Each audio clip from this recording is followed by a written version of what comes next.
Wenn Sie sich mal gefragt haben sollte, wer hier an der Börse, ich bin hier in Tokio, an der Tokyo Stock Exchange, die ist zwar schon aus, aber wenn Sie sich mal gefragt haben, wer an der Börse dann entscheidet, ob die Kurse hoch oder runter gehen, ich habe es rausgefunden. Gucken Sie mal hier, das ist das Studio von World Markets, wo wir gleich die Sendung haben. Und hier unten an den Reglern wird entschieden, ob der Markt hoch oder runter geht. Naja, wenn Sie das glauben, dann glauben Sie auch an den 1. April. Das ist natürlich nicht ganz richtig. Dran glauben muss jetzt aber Shimizu-san, der uns nämlich erzählt, was für ihn heute am wichtigsten ist, wenn man auf die Märkte guckt. Und deshalb werde ich ihn als erstes mal befragen. Shimizu-san, please let us know what is most important for us today. Happy Wednesday! We have today in New York, we have the minutes released from the FOMC meeting in September. And well, we know for a fact that they have, what they have decided at that time was that to reduce their balance sheet, and they insisted on hiking the rates in December, well, basically. And but that's what it is. And also we have from tomorrow, earnings season really kicks in. We have a Bank of America, well, I'm sorry, JP Morgan Chase announcing tomorrow, Thursday, Citigroup announcing Thursday, Friday we have a Bank of America, Wells Fargo. Matter of fact, the banks earnings are not that great because it's a comparison, because they were great last year, so they have a little bit of a slowdown, but overall S&P on average, 500 companies average is about earning increase of about 4%, 5%. It's going to be single digit. And you know, this is at this stage, I guess this is a game that we always play. They try to contain market expectation lower, so that on the actual announcement they'll come, they can pass outperform market expectation. Makes everybody happy. So that's Will this work this year? Well, that's what we've been playing last several quarters.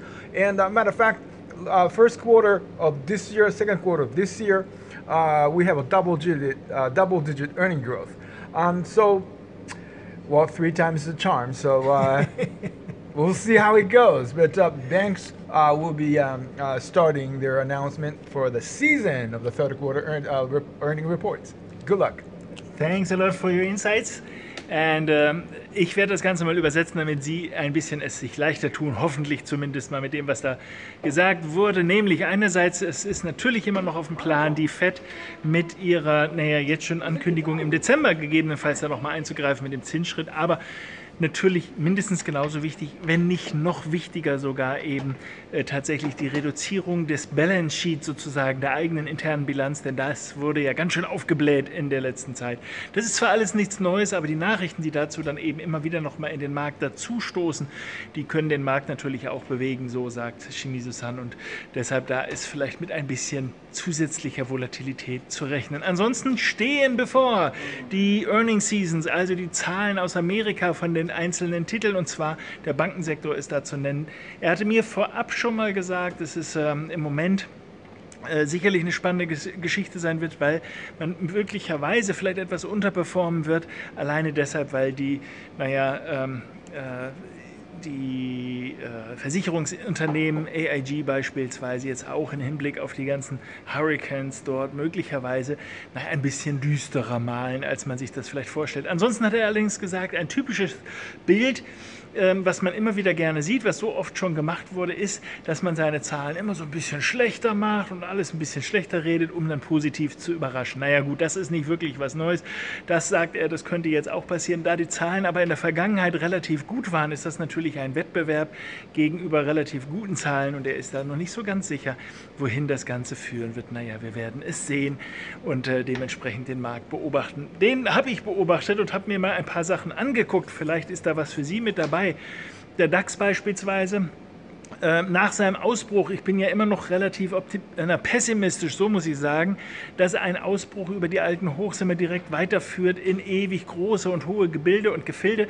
Nein, ich kann mir eher vorstellen, dass wir mal einen Rücksetzer haben. Aber wir sind so dicht unter der 13.000er Marke. Und das ist das für mich nicht Unentscheidende, der Markt aktuell geht relativ langsam. Ich muss es für Sie in diese Richtung eigentlich hier anzeigen. Er geht relativ langsam, sehr dezent runter. Er macht eine Pause offensichtlich. Der Vortrieb ist gestoppt.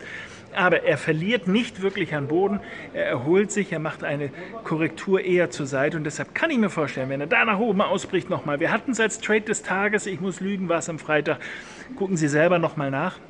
Da sind wir aber nicht getriggert worden, der Markt hat nochmal ein kleineres Tief anvisiert, alles nicht schlimm, die Idee ist immer noch die gleiche, mehr oder weniger und wir haben vielleicht die nächste Chance hier nochmal loszutreten, nämlich wenn der Markt abermals da nach oben geht, also schauen Sie sich das mal an, vielleicht basteln wir da morgen nochmal einen Trade des Tages da draus. Heute hatten wir die Lufthansa auf dem Plan, wie ich finde sehr spannend, gucken Sie sich's mal an, ich bin gespannt, wie das ausgeht. Wir haben zumindest mal ganz gute Chancen, dass man damit durchaus punkten kann. Nicht so schlecht für die Intraday-Trader aktuell ist Crude Oil, WTI beispielsweise CL für die Future-Freunde. Da ist durchaus eine Chance für einen Trade da, denn wir sind dort, ich muss jetzt lügen, ich glaube der 4-Stunden-Chart ziemlich zügig nach oben gekommen. Das ist super, das ist mein Eyecatcher, das fällt sofort ins Auge. Jetzt, was ich brauche, ist ein Rücksetzer und zwar einen möglichst korrektiven. Wenn ich den sehe, wäre das eine wunderschöne Möglichkeit, nach dem nächsten Long-Ausbruch nach oben zu suchen, um dann eben auf der Long-Seite mit einzusteigen. Verfolgen Sie das mal, sonst mache ich es möglicherweise, je nachdem wie die Situation zum nächsten Trade des Tages aussieht, dann mal dort in schriftlicher Form. So, das war es von meiner Seite. Ich sage erstmal ganz herzlichen Dank. Ihnen einen wunderbaren Handelstag mit viel Erfolg und alles Gute. Bis zum nächsten Mal. Bye, bye. Vielen Dank.